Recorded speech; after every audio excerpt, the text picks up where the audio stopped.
আসসালামু আলাইকুম রহমতুল্লাহি ওয়া সম্মানিত দর্শক, আমরা সবাই কম বেশি জানি যে বর্তমান সরকার, অন্তর্বর্তীকালীন সরকার আমেরিকার বি টিম। মার্কিন যুক্তরাষ্ট্রের খুবই পছন্দের মানুষ। ডোনাল্ড ট্রাম্প যেভাবে সৌদি আরবের যিনি প্রিন্স মোহাম্মদ বিন সালমান তাকে ব্যক্তিগতভাবে পছন্দ করেন, আর আমেরিকা যেভাবে সৌদি আরবকে পছন্দ করে, তদ্রূপ আমেরিকার যে প্রশাসন, সেই প্রশাসনের সঙ্গে বর্তমান অন্তর্বর্তীকালীন সরকারের প্রধান যিনি ডক্টর মোহাম্মদ ইউনূস, তার ওইরকম একটা ব্যক্তিগত সম্পর্ক রয়েছে। ডক্টর মোহাম্মদ ইউনূস যেভাবে নতুন ক্ষমতায় এসেছেন, ডোনাল্ড ট্রাম্প নতুন ক্ষমতায় এসেছেন, ব্যক্তিগতভাবে ডোনাল্ড ট্রাম্পের সঙ্গে তার কোনো সুসম্পর্ক নেই, আবার খারাপ সম্পর্ক নেই। দ্বিতীয়ত, আমেরিকার যে প্রেসিডেন্টের যে পদটি, এখানে বসে ব্যক্তিগত রাগ অনুরাগ মান অভিমান দেখানোর ক্ষমতা কারোরই নেই, এবং সেই সুযোগও খুব অল্প। আপনি দেখুন যে ডোনাল্ড ট্রাম্প এসেই তিনি জেলেনস্কির সঙ্গে খারাপ আচরণ করার চেষ্টা করেছেন, কিন্তু তিনি সেটা পারেননি।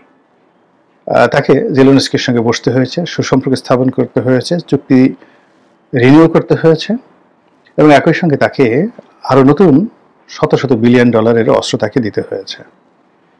এটা হলো আমেরিকান পলিসি। তো কাজেই এখানে শেখ হাসিনার সরকার হটানোর জন্য, শেখ হাসিনাকে হটানোর জন্য ডিপ স্টেটের নামে আমেরিকার যে মাস্টার প্ল্যান ছিল, সেই মাস্টার প্ল্যানের বাইরে ডোনাল্ড ট্রাম্প ইচ্ছা করলেও যেতে পারবেন না। এক। দুই নম্বর হলো, আমেরিকা যখন এই কাজগুলো করেছিল, সেই কাজের সঙ্গে দ্বিতীয় সারিতে এখানে মোসাদ ছিল, অর্থাৎ ইসরায়েল ছিল।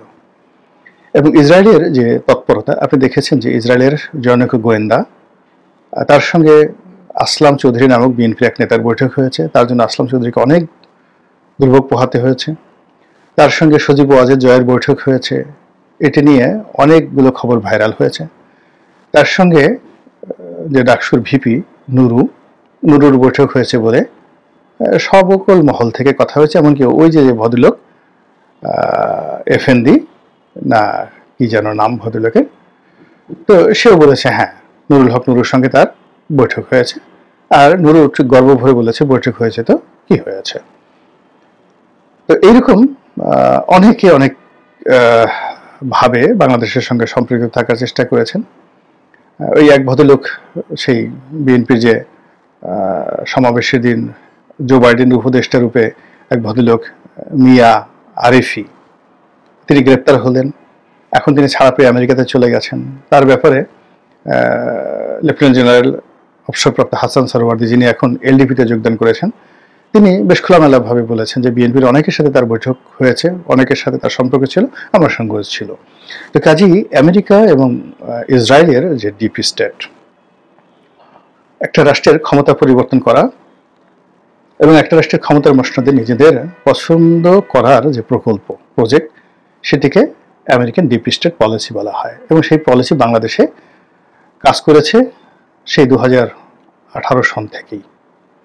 তো 2018 সন থেকে যে পলিসিগুলো কাজ করছে, যেটা চূড়ান্ত ফলাফল আমরা রাজপথে দেখতে পেয়েছি 2024 সনের সেই জুলাই আগস্ট বিপ্লবের মাধ্যমে। ফলে যে সরকারটি এসেছে, সেই সরকারটি সেই ডিপ স্টেটের অংশ বলে যারা এই সরকারের সমালোচনাকারী থেকে শুরু করে আরো অনেকেই এই কথা বলার চেষ্টা করছে। এবং এই সরকার দ্বারা যারা ক্ষতিগ্রস্ত হয়েছে, সম্প্রতি যাদেরকে নিষিদ্ধ করা হয়েছে, তারা তো ডক্টর মোহাম্মদ ইউনূসের 14 গোষ্ঠী উদ্ধার করছেন এই কথা বলে।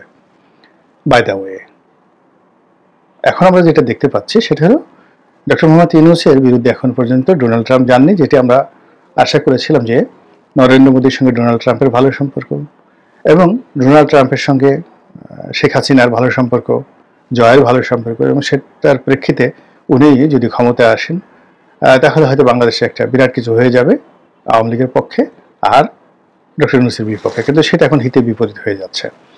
আমেরিকা ক্রমশই এই সরকারের সঙ্গে তাদের যে অ্যাক্টিভিটিস, কর্মকাণ্ড, এটি বাড়িয়ে দিচ্ছে।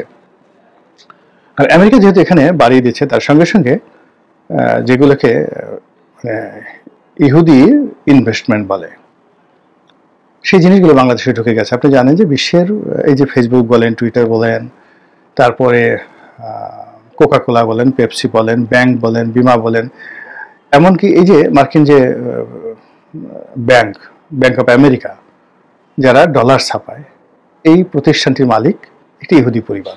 এটা private bank, bank of America যারা ডলার ছাপায়, একটা প্রাইভেট ব্যাংক, বাংলাদেশে ধরেন মিউচুয়াল ট্রাস্ট ব্যাংকের মতো বা ধরুন ন্যাশনাল ব্যাংকের মতো, এবং এটা মালিকানা ইহুদিদের হাতে।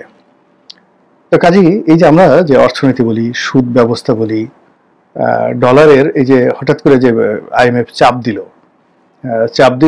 দিয়ে বলল যে তোমরা ডলারের দাম যেভাবে ধরে রেখেছো, টাকার সাথে বিনিময় মূল্যে ডলারের দাম যেভাবে তোমরা টুটি চেপে ধরেছো, এতে করে আমাদের ডলারের মান সম্মান নষ্ট হচ্ছে, আর তোমাদের টাকার দাম তোমরা বাড়িয়ে নিচ্ছ, মূলত টাকার এত দাম না, কাজে এটাকে মার্কেটের উপর ছেড়ে দাও, তা না হলে আইএমএফ এর টাকা তোমরা পাবা না। সরকার সেই শর্ত প্রথমে মানতে রাজি হয়নি, ফলে তাদেরকে পত্রপাঠ বিদায় করে দেওয়া হয়েছে ওয়াশিংটন থেকে, টাকা দেওয়া হয়নি। এখন সরকার রাজি হয়েছে, তাহলে কি হলো? সরকার এই যে রাজি হয়েছে কি, যে বাজার ভিত্তিক ডলারের মূল্য হবে, এবং সেক্ষেত্রে আগামী 2-3 মাসের মধ্যে যদি ডলারের মূল্য টাকার বিপরীতে 140 টাকা হয়ে যায়, 150 টাকা হয়ে যায়, তাহলে লাভ হবে কাদের? ব্যাংক অফ আমেরিকার। ব্যাংক অফ আমেরিকার মালিক কারা? ইহুদিরা। এবং এই যে বাংলাদেশ থেকে শুধুমাত্র এই ডলারের মূল্য বৃদ্ধি করিয়ে এখন যদি প্রতি ডলারে তারা 30 টাকা করে নিয়ে যায়, ডলারের মূল্য বৃদ্ধি করে, আগামী 6 মাসে 1 বছরে তারা কত হাজার কোটি টাকা বা লক্ষ কোটি টাকা এই বাংলাদেশ থেকে তারা নিয়ে যাবে। এই কারা নিয়ে যাবে? ইহুদিরা। তাহলে এই যে একটা পলিসি, ডিপ স্টেটের একটা পলিসি, এই পলিসি তারা ডলার দিয়ে করে, এই পলিসি তারা পেট্রোলিয়াম দিয়ে করে, এই পলিসি তারা যাকে বলা হয় পোর্ট বন্দর দিয়ে করে, এই পলিসি তারা এভিয়েশন দিয়ে করে, এই পলিসি তারা যুদ্ধ দিয়ে করে, আরো অনেক কিছু, প্রয়োজন হলে মাদক এবং অস্ত্র দিয়ে তারা এই কাজগুলো করে। এর কারণ হলো তাদের অনেক টাকা দরকার। পশ্চিমা দুনিয়াতে তাদের বিত্তবিলাস, বৈভব, এগুলো পরিচালনা করার জন্য অনেক টাকা দরকার, আর সেই টাকাগুলো উপার্জনের জন্যই তারা এই তৃতীয় বিশ্বে আমাদের মতো দেশে, জনবহুল দেশে কাঁঠাল ভাঙার জন্য ডিপ স্টেট পলিসি নেয়। তো এনিওয়ে, এখন যারা আছেন তারা কে বা কি যৌক্তিকভাবে কোনো কিছু না বলে তাদের সঙ্গে ধরে নিলাম যে আমেরিকার সাথে সম্পর্ক ভালো, এবং সেই সাথে আমেরিকার সাথে সম্পর্ক ভালো হওয়ার কারণে তলে তলে ভারতের সাথে তাদের সম্পর্ক ভালো, এবং ইসরায়েলের সাথে তো সম্পর্ক ভালো আছেই। তো সেক্ষেত্রে যে বদনামগুলো তাদের সাথে হয়েছে, যেমন ধরুন আপনি একজনকে বিয়ে করেছেন, একজন রমণীকে, খুবই সুন্দরী রমণী, আপনি হৃদয় দিয়ে তাকে ভালোবাসেন, কিন্তু এই রমণীটি দেখা গেল যে আপনি যাকে অপছন্দ করেন তার প্রতি দয়া পরবশ, স্নেহ পরবশ বা প্রেম মুগ্ধ। তা আপনি এটা চান না। আপনি চান যে আমি যাকে অপছন্দ করি, ঘৃণা করি, যাকে দেখলে আমার ভয় হয়, যাকে আমি গোকরা সাপের চাইতে বেশি ভয় পাই, সে আমার প্রিয়তমা বা আমার প্রিয়তম, কেন বারবার তার দিকে যাবে? এজন্য আপনার ভালোবাসাকে কন্টিনিউ করার জন্য আপনি আপনার প্রিয়তমাকে শর্ত দিলেন যে যে কোনোভাবে তুমি তাকে ছাড়ো। প্রিয়তমা বলো ছেড়ে দিয়েছি। তো বলো যে তুমি যে তাকে ছেড়ে দিয়েছো, তার একটু চুল কাটে দাও তো দেখি, কয়েক গোছা চুল একটু কেটে দাও, তার গাল থেকে একটু মাংস কেটে ফেলো, তার একটা হাত কেটে ফেলো। যদি তুমি এটা করতে পারো তাহলে যে তুমি তাকে ভালোবাসো না, এটা আমরা বুঝতে পারবো। এটা যেমন প্রেমের ক্ষেত্রে প্রযোজ্য, আন্তর্জাতিক রাজনীতি, অর্থনীতির ক্ষেত্রে এটা প্রযোজ্য।